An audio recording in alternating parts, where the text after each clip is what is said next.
up in Michigan, written by Ernest Hemingway and performed by Frank Marcopolos. Jim Gilmore came to Hortons Bay from Canada.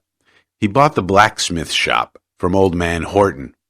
Jim was short and dark, with big mustaches and big hands. He was a good horseshoer and did not look much like a blacksmith, even with his leather apron on. He lived upstairs above the blacksmith shop and took his meals at A.J. Smith's. Liz Coates worked for Smith's. Mrs. Smith, who was a very large, clean woman, said Liz Coates was the neatest girl she'd ever seen. Liz had good legs and always wore clean gingham aprons, and Jim noticed that her hair was always neat behind. He liked her face because it was so jolly, but he never thought about her. Liz liked Jim very much.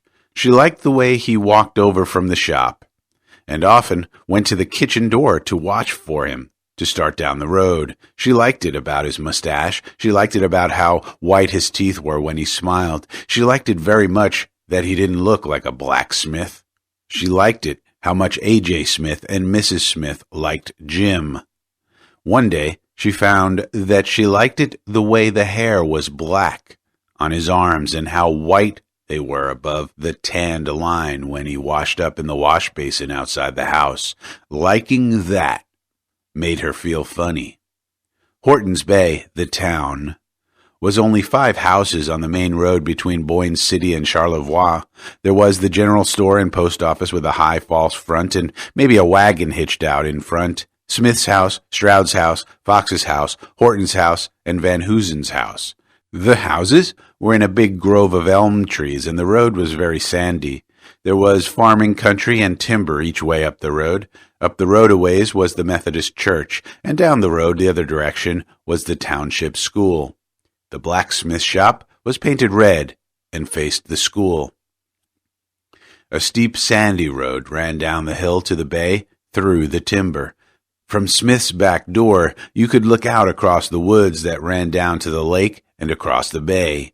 It was very beautiful in the spring and summer, the sky blue and bright, and usually white caps on the lake beyond the point from the breeze blowing in from Charlevoix and Lake Michigan. From Smith's back door, Liz could see ore barges way out in the lake going toward Boyne City. When she looked at them, they didn't seem to be moving at all, but if she went in and dried some more dishes and then came out again, they would be out of sight beyond the point. All the time now, Liz was thinking about Jim Gilmore. He didn't seem to notice her very much. He talked about the shop to A.J. Smith and about the Republican Party and about James G. Blaine. In the evenings, he read the Toledo Blade and the Grand Rapids paper by the lamp in the front room, or went out spear fishing in the bay with a jacklight with A.J. Smith. In the fall, he and Smith and Charley Wyman took a wagon and tent, grubs, axes, their rifles, and 2 dogs and went on a trip to the Pine Plains beyond Vanderbilt, deer hunting. Liz and Mrs. Smith were cooking for 4 days for them before they started. Liz wanted to make something special for Jim to take, but she didn't, finally, because she was afraid to ask Mrs. Smith for the eggs and flour, and afraid if she bought them, Mrs. Smith would catch her cooking. It would have been all right with Mrs. Smith, but Liz was afraid. All the time Jim was gone on the deer hunting trip, Liz thought about him. It was awful while he was gone. She couldn't sleep well from thinking about him, but she discovered that it was fun to think about him, too. If she let herself go, it was better. The night before they were to come back, she didn't sleep at all because it was all mixed up in a dream about not sleeping and really not sleeping. When she saw the wagon coming down, she felt weak and sick, sort of, inside. She couldn't wait till she saw Jim, and it seemed as though everything would be all right when he came. The wagon stopped outside under the big elm, and Mrs. Smith and Liz went out. All the men had beards, and there were 3 deer in the back of the wagon, their thin legs sticking stiff over the edge of the wagon box. Mrs. Smith kissed Alonzo, and he hugged her. Jim said, "Hello, Liz," and grinned. Liz hadn't known just what would happen when Jim got back, but she was sure it would be something. Nothing had happened. The men were just home, that was all. Jim pulled the burlap sacks off the deer, and Liz looked at them. One was a big buck. It was stiff and hard to lift out of the wagon. "Did you shoot it, Jim?" Liz asked. "Yeah, ain't it a beauty?" Jim got it onto his back to carry it to the smokehouse. Well, that night, Charley Wyman stayed to supper at Smith's. It was too late to get back to Charlevoix. The men washed up and waited in the front room for supper. "Ain't there something left in that crock, Jimmy?"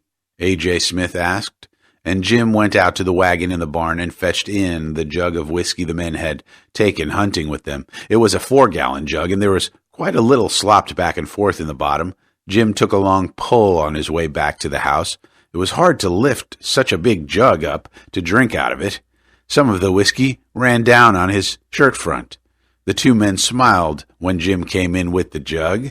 A.J. Smith sent for glasses, and Liz brought them. A.J. poured out 3 big shots. "Well, here's looking at you, A.J.," said Charley Wyman. "That damn big buck, Jimmy," said A.J. "Here's all the ones we missed, A.J.," said Jim, and downed his liquor. "Tastes good to a man. Nothing like it this time of year for what ails you.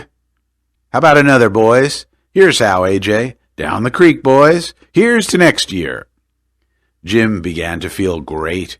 He loved the taste and the feel of whiskey. He was glad to be back to a comfortable bed and warm food and the shop.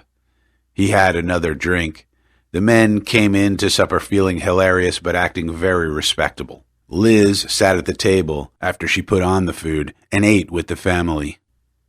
It was a good dinner. The men ate seriously. After supper, they went into the front room again, and Liz cleaned up with Mrs. Smith. Then Mrs. Smith went upstairs, and pretty soon Smith came out and went upstairs too. Jim and Charley were still in the front room. Liz was sitting in the kitchen next to the stove, pretending to read a book and thinking about Jim. She didn't want to go to bed yet because she knew Jim would be coming out, and she wanted to see him as he went out so she could take the way he looked up to bed with her. She was thinking about him hard, and then Jim came out. His eyes were shining, and his hair was a little rumpled. Liz looked down at her book. Jim came over back of her chair and stood there, and she could feel him breathing, and then he put his arms around her. Her breasts felt plump and firm, and the nipples were erect under his hands. Liz was terribly frightened. No one had ever touched her, but she thought, "He's come to me finally. He's really come." She held herself stiff because she was so frightened and did not know anything else to do, and then Jim held her tight against the chair and kissed her. It was such a sharp, aching, hurting feeling that she thought she couldn't stand it. She felt Jim right through the back of the chair, and she couldn't stand it, and then something clicked inside of her, and the feeling was warmer and softer. Jim held her tight, hard against the chair, and she wanted it now, and Jim whispered, "Come on for a walk." Liz took her coat off the peg on the kitchen wall, and they went out the door. Jim had his arm around her, and every little way they stopped and pressed against each other, and Jim kissed her. There was no moon, and they walked ankle-deep in the sandy road, through the trees, down to the dock and the warehouse on the bay. The water was lapping in the piles, and the point was dark across the bay. It was cold, but Liz was hot all over from being with Jim. They sat down in the shelter of the warehouse, and Jim pulled Liz close to him.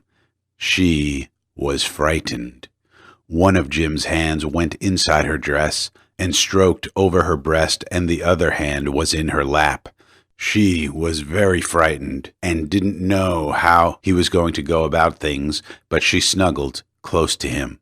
Then the hand that felt so big in her lap went away and was on her leg and started to move up it.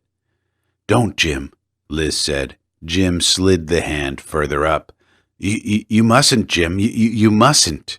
Neither Jim nor Jim's big hand paid any attention to her. The boards were hard. Jim had her dress up and was trying to do something to her. She was frightened, but she wanted it. She had to have it, but it frightened her. "Well, you mustn't do it, Jim. You mustn't." "I got to. I'm going to. You know we got to." No, we haven't, Jim. We ain't got to. It isn't right, huh? It's so big and it hurts so. You can't, Jim. Oh, Jim, oh." The hemlock planks of the dock were hard and splintery and cold, and Jim was heavy on her, and he had hurt her. Liz pushed him. She was so uncomfortable and cramped. Jim was asleep. He wouldn't move. She worked out from under him and sat up and straightened her skirt and coat and tried to do something with her hair. Jim was sleeping with his mouth a little open. Liz leaned over and kissed him on the cheek. He was still asleep. She lifted his head a little and shook it. He rolled his head over and swallowed. Liz started to cry.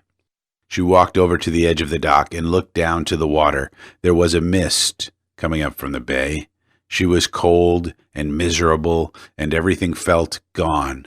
She walked back to where Jim was lying and shook him once more to make sure. She was crying. "Jim," she said. Jim, please, Jim." Jim stirred and curled a little tighter. Liz took off her coat and leaned over and covered him with it. She tucked it around him neatly and carefully. Then she walked across the dock and up the steep sandy road to go to bed. A cold mist was coming up through the woods from the bay. The end.